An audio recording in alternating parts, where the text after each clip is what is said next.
Hello friends, welcome to Kavinandhini's kitchen. இன்றைக்கி நம்ம கிச்சனில் மசாலா காரப்பொரி எப்படி செய்கிறதுன்னு பார்க்கலாம் வாங்க. இது ரொம்ப ஹெல்த்தியான ஸ்நாக்கு. இது குழந்தைங்களுக்கு பெரியவங்களுக்கு எல்லாருக்குமே பிடிக்கும். வாங்க இது எப்படி செய்கிறதுன்னு பார்த்துடலாம். ஃபஸ்ட்டு ஒரு வானலியில் 3 டேபிள் ஸ்பூன் எண்ணெய் விட்டுக்கோங்க. எண்ணெய் நல்லா காயட்டும். எண்ணெய் காய்ஞ்சதும் ஒரு அரை டீஸ்பூன் அளவு கடுகு போட்டுக்கோங்க.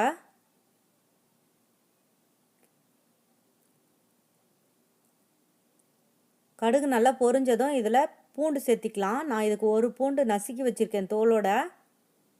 உங்களுக்கு தோல் வேண்டானா தோல் எடுத்துகிட்டு கூட நசுக்கி போட்டுக்கோங்க. நல்லா இடிச்சிட்டு சேர்த்திக்கோங்க. அந்த பூண்டோட வாசம் ரொம்ப நல்லா இருக்கும் பொரியில்.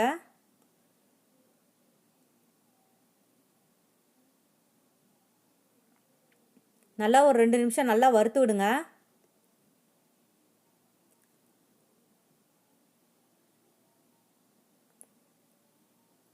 கம்மி அனலில் வச்சு வறுத்துக்கோங்க. இதுக்கு நான் 2 கப் அளவு வேர்க்கடலை சேர்த்திக்கிறேன்.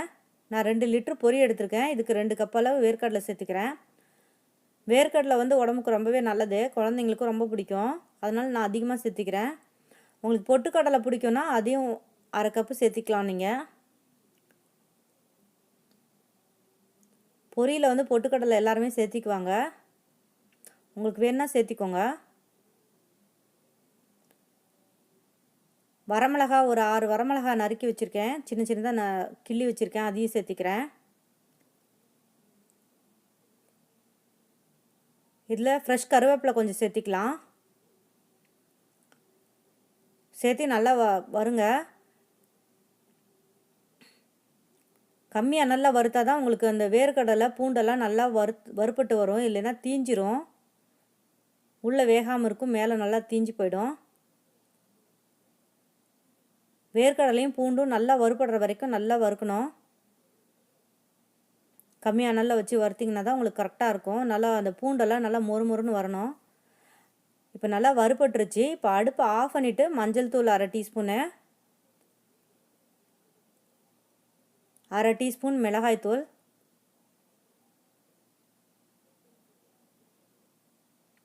இதை சேர்த்து நல்லா கலந்து விட்டுறலாம். உங்களுக்கு அந்த சூட்லேயே நல்லா அதோட பச்சை வாசனை எல்லாம் போயிடும்.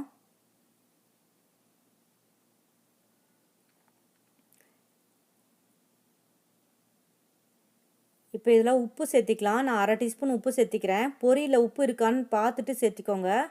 நான் வச்சுருக்க பொரியில் உப்பு இல்லை, அதனால் நான் இதில் அரை டீஸ்பூன் உப்பு சேர்த்திக்கிறேன்.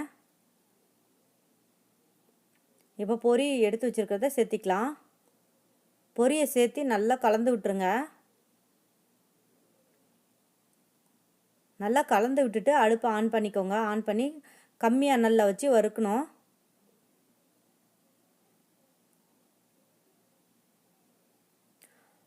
உங்களுக்கு இனிப்பு பிடிக்கும்னா இதில் சர்க்கரை ஒரு டீஸ்பூன் அளவு சர்க்கரை பொடி இருந்தால் அதை சேர்த்திக்கோங்க. பொரி நல்லா வறுபடுற வரைக்கும் நல்லா வறுக்கணும். நீங்கள் கையில் நசுக்கி பார்த்தாவே உங்களுக்கு தெரியும், நல்லா பொறுன்னு வந்துடும்.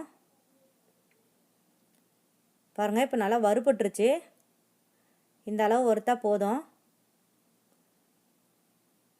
அவ்வளோதாங்க, ஈஸியான காரப்பொரி வீட்டிலே செஞ்சிடலாம். இது செஞ்சு நீங்கள் ஒரு டப்பாவில் போட்டு வச்சுக்கிட்டிங்கன்னா 1 வாரம் 10 நாள் ஆனாலும் ஒன்றும் ஆகாது. இந்த ரெசிபி உங்களுக்கு பிடிச்சிருந்துச்சின்னா லைக் பண்ணுங்கள், ஷேர் பண்ணுங்கள், கமெண்ட் பண்ணுங்கள், சப்ஸ்கிரைப் பண்ணுங்கள். மறக்காமல் அந்த பெல் சிம்லையும் ப்ரெஸ் பண்ணிடுங்க. நன்றி, வணக்கம்.